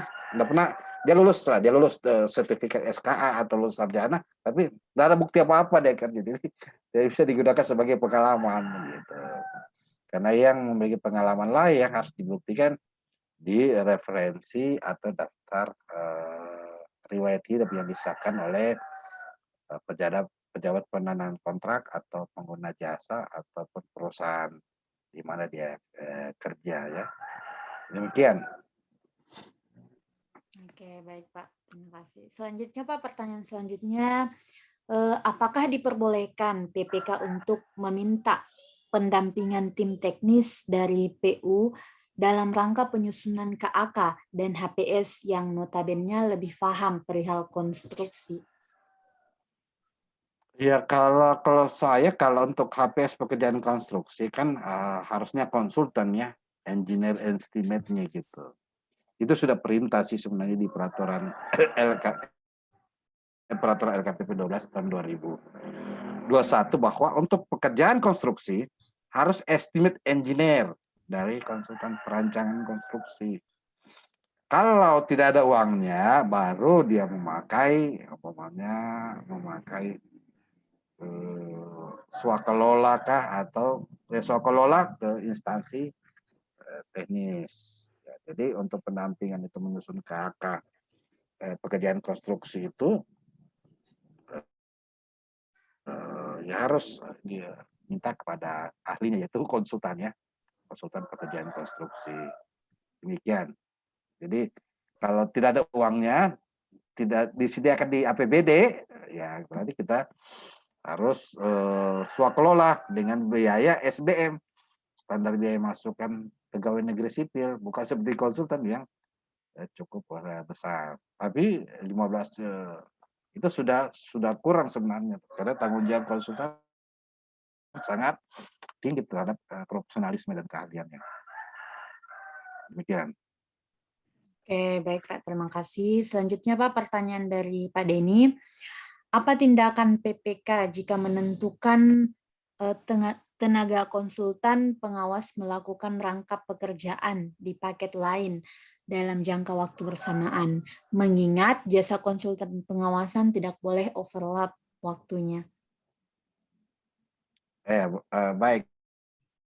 Memang kalau untuk konsultan itu tidak boleh overlap ya. Jadi ketika dia overlap, ya penyedia atau konsultan itu mengganti yang setara atau yang lebih tinggi, ataupun ketika PPK mengetahui bahwa dia overlap, yang meminta konsultan untuk mengganti Pak konsultan, tenaga ahli saudara, baik itu tetap atau tidak tetap, tenaga ahli saudara ganti ya, yang setara ya, atau yang lebih tinggi. Demikian supaya tidak overlap. Jadi meminta saja apa yang ketika kita temukan tenaga ahli tersebut overlap. Iya Pak. Jadi mohon maaf Pak, sambungan pertanyaannya tadi dari ini, apakah katanya ada sanksi yang boleh diberikan, mengingat tidak mudah segera mendapat tenaga pengganti jika tenaga diberhentikan sementara pekerjaan konstruksi terus berjalan, Pak? Makanya dalam daftar riwayat hidup ataupun daftar tenaga ahli itu harus sebenarnya memuat juga tenaga ahli cadangan di dalam dokumen ya, di dalam dokumen kualifikasi teknis tenaga ahli. Kalau tidak mudah mendapat pengganti, ya bisa kita hentikan karena tenaga ahli itu sangat berperan terhadap pelaksanaan waktu ya, waktu dan kualitas termasuk kuantitas pekerjaan. Bisa kita berhentikan sambil menunggu ada yang penggantinya. Jadi prinsipnya tidak ada masalah. Jangan diberi sanksi kalau dia bisa mampu menggantikan yang setara dan lain-lain atau lebih tinggi. Makanya dalam penyampaian dokumen seleksi itu sebaiknya menyampaikan daftar tenaga konsultan atau tenaga ahlinya juga yang cadangan sehingga mudah bagi PPK untuk merekomendasikan untuk mengganti mana kalau overlap waktu penugasannya. Ataupun juga nanti dilihat akan dipanggil perusahaan konsultannya, direkturnya, apakah penugasan yang bersangkutan tidak tumpang tindih dengan yang pekerjaan lain. Ya. Demikian ya. Demikian. Oke, baik Pak, terima kasih. Jadi untuk selanjutnya Pak dari Pak Erwin Hermawan, untuk remunerasi untuk waktu penugasan per hari, kenapa pengalinya 22 hari kali 1,1 Pak? Mohon penjelasannya, tanya Pak. Pertama kalau bicara satuan biaya orang per hari itu, rumusnya ini saya kasih lihat. Kenapa? Ya karena sudah regulasi gitu. Jadi saya buat regulasi sih sebenarnya. Ini nih. Kelihatan ya? Ini rumusnya nih.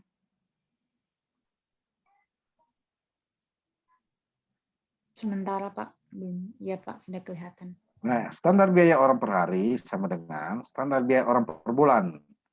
31 juta. Kenapa 31 juta dari 33 tadi ya sudah kali indeks dibagi 22 dikali 1,1. Ya. Jadi kenapa? Karena sudah rumusnya gitu. Sudah ketentuan dalam PUPR itu. Demikian. Oke, jadi itu sudah ketentuannya Pak. Ya, jadi selanjutnya pertanyaan dari Pak Rahmat Dhani Pak. Izin Pak bertanya, kualifikasi untuk tenaga ahli dengan pengalaman 2 atau 3 tahun di dalam KAK, apa yang dinilai? Dari segi tahun tamatkah atau pengalaman bekerja dalam bidang konsultansi konstruksi? Dan kalau dari pengalaman kerja, apakah diharuskan sesuai dengan bidang yang akan dikerjakan? Contoh, pekerjaan pengawasan dengan pengalaman pekerjaan pengawasan, atau bisa dengan pengalaman perencanaan dan pengawasan per tahunnya. Tolong dijelaskan katanya Pak. Ya baik, Ya. pengalaman itu kan selain ya pengalaman itu selain dari tahun kelulusan juga harus ada referensi ya atau daftar riwayat hidup yang ditandatangani atau disahkan oleh pengguna jasa atau perusahaan bersangkutan baik di lingkungan pemerintah maupun lingkungan swasta maupun subkontrak. Nah, harus sesuai dengan bidang di pekerjaan. Jadi begini, yang jadi nantinya menyusun jadi ketika kita ini kan persoalan seleksi ini ya, menyusun dokumen seleksi dengan ke kualifikasi nantinya ketika pengalaman pekerjaan yang kita inginkan umpamanya pengawasan dermaga pekerjaan pengawasan dermaga paketnya selama itu pengawasan semua jenis pengawasan boleh selama itu pengawasan yang tidak boleh adalah ketika kita minta pengawasan umpamanya kayak dermaga pengalamannya di perencanaan dermaga itu tidak jadi semua pengawasan yang sifatnya pengawasan bidang konstruksi semua berlaku ya, karena beda kalau untuk pekerjaan yang menengah ya atau menengah dan besar. Kalau untuk kualifikasi kecil ya sama berdasarkan subklasifikasi pengawasan semua pengawasan konstruksi demikian. Kalau perencanaan dia tawarkan berarti kita nilai 0 ya. Jadi bukan gugur atau tidak gugur, tapi kita nilai dia 0 tidak memenuhi syarat 0 ya 0 karena dia sistem penilaiannya. Oke, baik Pak. Silakan Pak, mungkin Ya, Pak Ngatman. Pak Ngatman. Mau interaktif silakan Pak. Silakan. Oke. Baik Pak, Assalamualaikum warahmatullahi wabarakatuh. Waalaikumsalam warahmatullahi wabarakatuh. Saya hanya bertanya ini Pak, untuk penyusunan KK dan HPS kan yang melakukannya adalah PPK. Pak ya. Nah, di sini kan perlu di dalam KK itu kalau supervisi itu kita bertanggung jawab terhadap sertifikat layak fungsi, Pak. Nah, jadi dalam KK itu mungkin kita perlu tambahkan bahwa nanti supervisi akan membuat pernyataan bahwa bangunan tersebut harus layak fungsi gitu, Pak. Nah, itu yang pertama. Yang kedua, Pak, ada kejadian. Jadi kita supervisi telah mengawasi pekerjaan hampir 2 bulan. Ternyata di dalam pelaksanaan itu terdapat pengajuan atau sanggahan bahwa pelaksana atau kontraktor tersebut kena blacklist. Artinya di sini adalah keteledoran Pokja bahwa mereka tidak memantau kalau perusahaan yang dimenangkan itu telah di blacklist, sehingga terjadilah pemutusan kontrak. Nah, sementara supervisi sudah bekerja mengawasi dan sudah mengambil terhadap pencairan uang muka dan pencairan termin pertama. Nah, di sini apakah konsultan supervisi tersebut harus mengembalikan dananya atau bagaimana terkait pelaksanaan fisik, kontraktor fisiknya diputus kontrak, Pak? Mohon itu, Pak, petunjuk dan arahannya. Terima kasih. Solusinya. Assalamualaikum warahmatullahi wabarakatuh. Iya, Pak, solusinya, Pak. Baik Pak Ngatman, saya ambil dari belakang ya dulu dari pertanyaan Ya. kedua. Ya. Terhadap pekerjaan tersebut ketika ada pemutusan kontrak di mana juga di situ ada ada masa pengawasan Ya. pekerjaan pengawas ya tentu dibayarkan berdasarkan terakhir dia mengawasi sebelum pemutusan kontrak itu sendiri. Jadi wajib dibayarkan Pak, wajib dibayarkan karena pengawas tidak punya relevansi dengan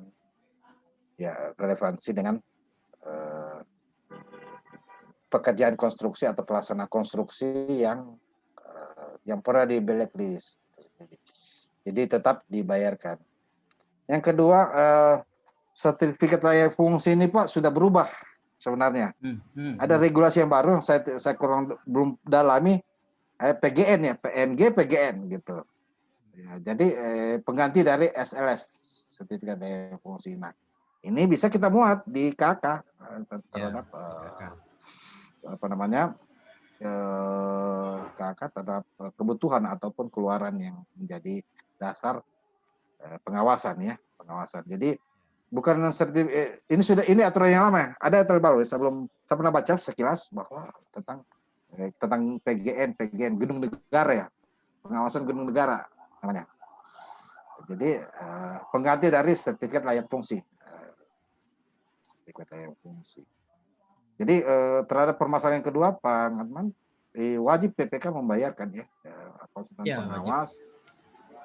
Wajib Pak dia bayarkan karena tidak ada relevansi antar pengawasan dengan blacklist karena yang bersangkutan pelaksana konstruksi sudah di blacklist pekerjaannya. Sementara Pak teman-teman dari konsultan pengawas sudah melaksanakan pekerjaannya dengan baik.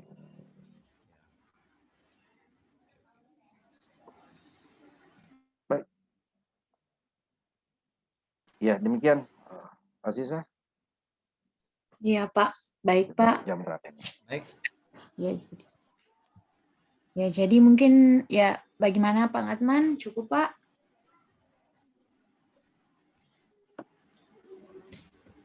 Oke Pak, baik. Kita ke Cukup, pertanyaan. Bu. Nanti kalau ada lagi saya pertanyakan lagi Bu. Terima kasih. Kasih yang kesempatan Ya, yang lain Bu. Iya Pak, baik Pak. Iya Pak, mungkin ini pertanyaan terakhir Pak dari Pak BG Ginting pada sesi diskusi kita pada malam ini. Jadi mohon maaf Pak,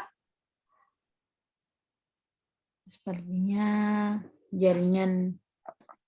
Oke Pak, baik Pak. Jadi ini pertanyaan terakhir mungkin Pak dari Pak BG Ginting. Misalnya pengawas, oke mungkin ini Pak. Misalnya pengawas lapangan 200 jam, namun realisasinya yang bersangkutan hanya 150 jam di lapangan. Apakah boleh dibayarkan hanya 150 kali rate hariannya, Pak?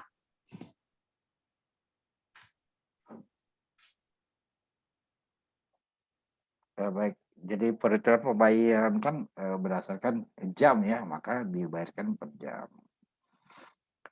Jadi kalau 150 kali rate per hari harian itu kita 200 jam itu adalah bagian untuk ruang lingkup misalnya yang saya jelaskan tadi, yang saya jelaskan, yang mana 200 jam ya.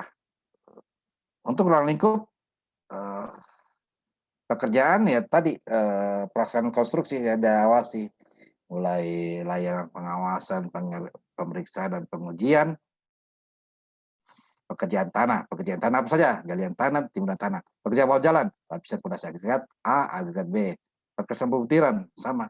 Jadi 200 jam itu sudah mencakup dari pekerjaan ya, pekerjaan yang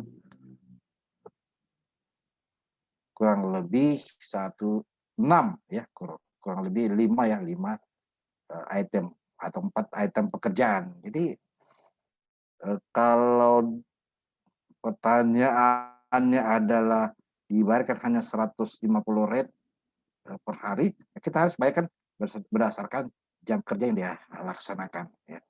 Misalnya ya pengawasan 200 jam, realisasinya 150 jam ya. Berarti yang dibayarkan 150 jam ya. 150 jam.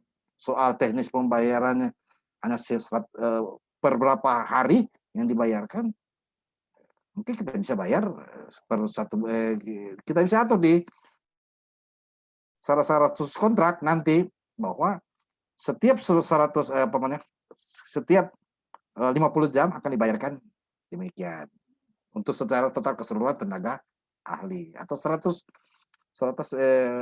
jam ini untuk semua tenaga ahli atau tenaga pendukung dan tenaga subprofesional. Jadi memang nanti kita nanti kita menyusun teknik menyusun syarat-syarat khusus kontrak untuk pengawas konstruksi terhadap keadaan demikian. Gitu. Jadi tidak semua pekerjaan pengawasan itu harus dibayar bulan ya, meskipun dalam model dokumen pemilihan itu bulan. Sementara ruang lingkup pekerjaan masing-masing tenaga ahli itu berbeda ya, berbeda jadi tidak sama, apalagi kalau anggaran tersebut terbatas ya. Jadi memang kita PPK ataupun pengguna jasa harus sedikit taktis untuk melihat itu penugasan mereka. Demikian. Oke, baik Pak. Terima kasih Pak. Jadi untuk pertanyaan Bapak Bedi Ginting tadi mungkin juga Oke. Mohon maaf Pak, mungkin satu pertanyaan terakhir lagi Pak dari Bapak Muhammad Khalidun. Ini mungkin sudah ini pertanyaan terakhir Pak. Kalau tenaga ahli dihitung orang per jam, apakah boleh penyedia mengklaim biaya MOB Demob karena tidak mungkin tenaga ahli dibayar borongan? Seperti itu Pak. Ini konsultan ya, konsultan. Jadi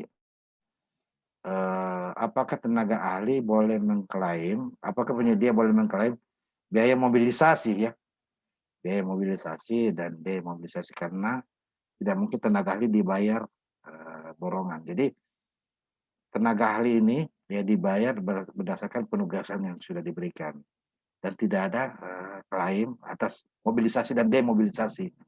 Jadi di dalam rangka persiapan itu tugasnya kita tidak masukkan ya.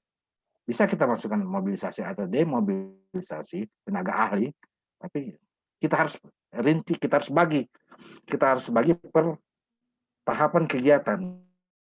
Ini dia, ada tahapan persiapan tadi pelaksanaan kontrak, persiapan pengukuran pekerjaan, pelaksanaan dan serah terima pekerjaan. Bisa kita bayarkan karena dia kita mobilisasi untuk pengawasannya. Seperti contoh ya, kita bayarkan sewa mobilnya. Kita bisa bayarkan sewa mobilnya, tapi kita tidak bayarkan remunerasinya. Tapi kita bisa bayarkan sewa mobilnya. Gitu. Jadi di sini memang kalau konsultan pengawas ini kecakapan yang paling tinggi di teman-teman PPK. Karena nantinya kontrak itu bisa berubah di tengah dan di akhir. Bisa diubah. Makanya dia dilihat dari waktu penugasannya dan bisa mengatur secara taktis kepada bisa berkoordinasi kepada konsultan pengawasnya. Jadi kontrak itu bisa diadakan adendum-adendum, tidak hanya pekerjaan jalan saja yang selalu adendum beberapa kali. Pekerjaan konsultan pengawas dimungkinkan di tengah dan di akhir. Karena memang setiap tahapan, umpamanya tadi saya kasih contoh, pekerjaan dia pengawasan pekerjaan tanah. Tiba-tiba si tenaga ahlinya, ahli teknik jalan atau geoteknik, dia lagi sakit umpamanya. Bisa kita gantikan dengan tenaga teknik jalan. Bisa kita gantikan dan kita bayarkan. Dan di sini harus dicatat oleh PPK bahwa ke depan nanti saya akan bayarkan saudara tenaga teknik jalan. Karena saudara ahli geoteknik tidak hadir, dia sakit gitu, tidak bisa menjalankan tugas.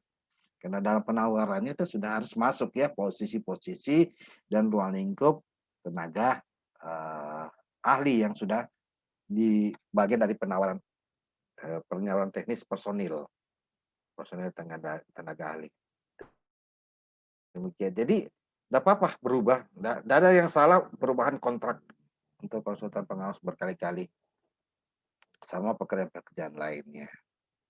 Demikian. Oke, baik Pak. Terima kasih Pak atas jawabannya pada semua pertanyaan pada malam ini. Ya Pak Tungku, sama-sama Pak. Ya, baik. Jadi untuk pertanyaan yang tadi mungkin sebagai penutup pada sesi diskusi kita pada malam ini, yaitu pada BIMTEK hari kedua. Jadi mohon maaf Pak untuk yang tadi, bagaimana Pak untuk ininya? Mengenai dengan pelatihannya Pak mungkin ya Pak. Ya kalau ada yang mau di sini saya kasih artinya kan grup ini jadwal ditinggalkan. Nanti saya kayak evaluasi. Kalau Pak Ngatman sudah ahlinya, nanti yang lain-lain di luar dari teman-teman teknik juga bisa kita kita bisa kasih tugas untuk membuat itu ya untuk membuat tugas ya tentang perancangan dan pengawasan supaya saya bisa koreksi lah, saya juga bisa menambah, ternyata ada teman-teman yang menambah item berdasarkan kebutuhan pekerjaan. Jadi contoh-contoh yang saya berikan nanti saya akan upload contoh-contoh dari KK yang kemarin dan hari ini termasuk HPS-nya itu contoh. Tapi itulah pondasi kita dalam menyusun. Karena kenapa? Khusus KK yang menurun ke HPS, pondasi kita harus kuat. Sedangkan kebutuhannya nanti menyesuaikan pertama uangnya dulu. Apakah uang negara ini ada sedikit atau banyak atau tengah-tengah. Yang kedua juga kebutuhan di lapangan. Jadi kita tidak kaku terhadap KK tersebut. Baik ya. Oh, Pak Ngatman ya. Saya share nomor saya di sini. Mungkin kalau ada teman-teman yang berkonsultasi sih, diskusi-diskusi curhat. Masalah tender juga sebenarnya bisa Pak. Cuma waktunya kita lagi bahas bahas ini KK yang penting ya. Ya, saya share nomor saya itu 0821 8794 8080. Nah, kebetulan teman-teman saya masih banyak sini, ada Pak Henry ya, yang dan Pak siapa lagi Ibu Mia Arti ya teman grup ya, Pak Begi Ginting ya, Pak Hendrik Lumaga, Pak Mansur yang dari Papua ya, Pak Toto ini inspektorat mana Pak Toto ya, Jawa Surabaya ya, Pak Toto. Mana Pak Toto ya? Pak Toto. Iputu. Pak Iputu Ya, Pak teman Iputu. saya, sahabat di WA Group ya, dia di Banggaya, beliau di Bapeda. Jadi untuk materinya, videonya dengan sertifikatnya akan di-upload ya di dalam website kami. Jadi sudah ada website kami di situ. Silakan upload melalui email. Jadi kami berbasis email. Satu email bisa memperoleh 3 hal. Pertama, dia itu sertifikat. Yang kedua, dia itu YouTube termasuk materinya. Jadi malam ini saya akan kasihkan kepada penyedia, kepada tim IT saya untuk ya ini betul ini. Ini website ini yang disampaikan oleh Pak Ali Gunawan. Pak Ali Gunawan. Pak Ali Gunawan, ini website kami. Di situ ada berbagai macam, mau mendaftar ITAKI 7 ada, mau download sertifikat BIMTEK khusus ini ada. Jadi akan diberitahukan di grup ya, akan diberitahukan di grup. Silakan ikuti apa namanya? Kalau mau download sertifikat, ya, silakan. Kalau mau jadi ITAKI 7 ada juga peserta. Ya. Demikian yang bisa saya berikan kalau bahan dan ada di website. Demikian mungkin Aziza. Oke, baik Pak. Terima kasih banyak Pak atas materi pada malam ini, yaitu BIMTEK hari kedua atau terakhir dari BIMTEK kemarin. Jadi kami juga mengucapkan banyak terima kasih kepada Bapak dan Ibu yang telah mengikuti BIMTEK hari pertama dan hari kedua ini. Semoga apa yang disampaikan oleh narasumber kita dapat bermanfaat untuk kita semua. Jadi untuk Bapak dan Ibu tadi sudah disampaikan oleh Bapak Dr. Kurniawan, namun saya ulangi kembali bahwa untuk materinya, record materinya, sertifikatnya akan di-share setelah BIMTEK ini.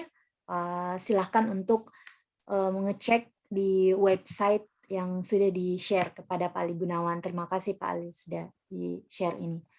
Baik, kami juga memohon maaf jika selama berlangsungnya BIMTEK tadi terdapat kesalahan. Sekali lagi kami mengucapkan banyak terima kasih kepada narasumber, terima kasih kepada peserta Bapak dan Ibu yang telah bergabung. Dan kami mengucapkan akhir kata wassalamualaikum warahmatullahi wabarakatuh dan selamat malam. Terima kasih semua. Terima kasih Pak. Terima kasih Pak. Terima kasih.